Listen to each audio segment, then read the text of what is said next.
Hello, everyone, and welcome to Wednesday. After several months, we have finally finished The Pretender, which is a show from the late 90s that Mal watched back in the day. I didn't watch it when it came out. Well, it's the time you watched it still counts as back in the day. Yeah, it does. When did you watch it? I started watching it probably 2002 when it was on TBS in the mornings. Okay, so, all right. Yeah, 22 years ago still counts as a while back. Having finished the whole show, we're going to do a little review, I guess, of the show. Mal will be talking about it from the perspective of someone who saw it a long time ago and is revisiting it. And I'm coming at it having really known nothing about it. The only thing I knew is that over the years, Mal had talked about the show as being a show that she remembered fondly, and we had never watched it together. So in that respect, I'm really glad that we got to finally experience it together. It's a ride. It's a ride. I'm going to try very hard not to spoil too much. And then at some point, I will let you know that I want to talk freely. And then if you really want to see the show, you can. The Pretender, for the uninitiated, is a show about a boy who is taken from his parents and is stolen by a place called The Center, which resides in Delaware. And they take special children who are very intellectually bright, and they run simulations with them to supposedly help the world. And that's the premise of the show, is that the lead character, Jared, was stolen from his family and resides at the center until one day he escapes. And so the whole show, every episode, is he's doing something somewhere and the center's trying to, catch him. And it's called The Pretender because he can become anything he wants to be, because he's smart enough that he can read a book in an hour and then he can perform surgery or whatever. Yeah, I believe the premise was based off Frank Abagnale, who Catch Me If You Can is about his life. Yeah. So they kind of took that idea and ran with it. And the interesting thing is this show had 4 seasons and 2 movies. Sorry, we just finished watching the last movie and it's a doozy. And the seasons change in tone a lot.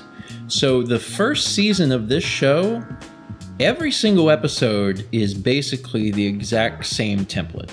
Yeah. Every single episode. And as a result, it's pretty easy to just pick up and watch. Even if you weren't watching it in order, you could watch it. Every once in a while, there'll be a lore drop. Be like, oh, this thing. And then it's like, oh, neat.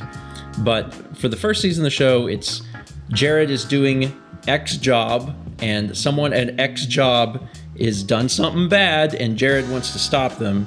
Meanwhile, the folks at the center have learned that, now he's in Texas being a cowboy. We got to go find him. And about the time that they show up, Jared has taught the bad person at the job a lesson and then narrowly escapes. Yeah. There's also always a scene where Jared, having been isolated from the world for 30 years, tries something normal and then remarks about how it's an incredible thing. So at some point he tries Pez and is like, Pez are great. And then he tries ice cream and he's like, I love ice cream. So that happens every single episode. And the overarching thing is that he wants to find his family, and he has vague recollections of his mother. So he's trying to find his mother. The first season is very lighthearted. Yeah. It's very lighthearted. There's a lot of humor. There's the supporting characters are honestly very fun. So the center team comprises of a woman, Miss Parker, Sydney, who is kind of like Jared's father figure because he helped raise him and is a psychiatrist. Yeah, One of those. Yeah. And then the hacker guy, which is Brutes, played by John Grease, who you probably know better as Uncle Rico from Napoleon Dynamite. John Grease did a really great job throughout the entire show. Phenomenal. He's he's really, really good at his character. Honestly, a lot of the acting is quite good. It's an enjoyable show conceptually. It fits the vibe of the era it was made in. Yeah, and the first season especially, I think, is actually a very fun watch. If people were like, would you recommend watching The Pretender? I would be like, you could watch the first season and then I would probably stop. There are 3 more seasons and 2 more movies, and every season the tone of the show changes. Yeah. It gets a little more serious and a little more dark with each passing season. Like in season 2, there's still comedy, but by season 3, it's fleeting. I feel like season 2 is my favorite episodes, but I don't know that offhand. Season 1 and 2 are pretty similar. Yeah. But certainly by the time you're getting close to the end of the 4th season, it's like, it's not that it feels like a different show, but they have added, you get like these lore IV drops in the episodes, because the episodes are primarily about like, oh, Jared has a fun new job and he's really good at it. And that's very fun. But then there'll be this tiny little lore drop of like, oh, well, what could this mean? Oh, no. And they'll do that. And then by the time they get to the end of the season, you have enough like lore drops where you're like, oh, man, this must mean something. They're going to wrap something up. They're going to wrap something up. And, then the end of the season will be insane. And you're like, oh, I got to find out what happens in the next season. My issue with The Pretender... My issue with The Pretender and how it is written is that the writers of this show really loved not answering any questions. They loved posing questions. There are so many questions posed. And the thing that's so frustrating as a viewer of the show is that they will take information and they'll hand feed it to you to the point where you're like, okay, so clearly this is the case. Mm-hmm. I have been fed enough information that everything points to this. And then a character will bring it up verbatim and be like, so is this the thing? And they'll never answer it. Ever. So throughout the entire show, there's all these things that are like super obvious. We're like, okay, well, character A cannot trust character B. B has tried to kill A multiple times. We've seen it. And then they're like, okay, can we trust character B? And everyone's like, I don't know. Sometimes it's just obvious. Sometimes we see it and then they just ignore the fact that that's happening. There was many times throughout the show where like one of the characters tried to kill another of the character, but then they just kept working together. It was like, oh, it's fine. It's, just part of the job. But they keep raising these like absolutely crazy things, and it's almost like they wanted to just escalate the show to an insane level. So by the time you get to the end of a season, you're like, oh man, this is getting nuts. Yeah, well, 4 seasons deep, it's insane. And I don't think that there's ever any like real thought given to like what the future of the show would be, because they don't have to answer any of your questions. So if they think of something that's like, oh, that would be interesting, then they throw it into the show, and then you're, as a viewer, you're like, okay, well, this is a crazy thing. Are you going to talk about it? And the answer is no. So you get to the end of the show, and there's still so many questions. So The Pretender ran for 4 seasons, and then I guess they weren't renewed for another season. No. And then as a result, they had to... They managed to get TNT. Y'all remember TNT? TNT funded a movie, and we watched that movie like 2 days ago, which is The Pretender 2001, and it picks up right at the very end of season 4. Mm-hmm. And they don't use that time to do anything. Like, I'm like, y'all lost the show. You got this movie. This is a great opportunity to like wrap some stuff up. And they just don't. They decide like, well, what if instead We just ask a bunch more questions. I'm like, Jesus. So then tonight we watched The Island of the Haunted, which is the final thing. And, man, the Da Vinci Code. The Da Vinci Code would look boring compared to this film. This film, every 3 minutes in the 90-minute runtime, every 3 minutes there's a new thing. And I'm just like, I'm losing track. I'm like, what is happening? It's like, oh, well, we found this. Oh, but now we've stumbled across this. Do you know what this means? And it's just like, I was getting exhausted mentally because I'm like, what is, and like, I've seen enough of the show to know that they're not going to bother answering any of this, but they just kept doing it. And like, I'm just holding on for dear life. Anyway, it was a wild experience. I still love it. It's still very nostalgic for me. It's a fun show. Yeah. It actually is a fun show. It does have a problem, I think that a lot of shows have, especially in like the 90s, where they want to go forever. So they just keep writing themselves into corners. Yeah. I felt that way when we watched Weeds. We didn't watch very much of Weeds, but yeah, we watched a little bit of Weeds. More shows should have a full plot written out. Yeah, I honestly, and then end when it's done. I think some of the best shows are ones where they're like, okay, so this is like one season, it's a complete thought, and it's just done. Because when you continue to, try and push things, especially for something that is already, like in season 1, is already has so many like threads that they'd have to close. Like, you can't just keep unraveling this thing. You got to knit that sweater at some point. And the Pretender decided not to knit the sweater. They're like, what if we just added more arms to this sweater? And I'm like, we haven't finished the sweater. And it's like, I don't know. So, yeah. The other show I liked from this era, Invisible Man, was Invisible Man. And I haven't seen that either. No, and that was 2 seasons, and that one wraps up because nice. They knew they were ending and they wrote a finale and they ended it.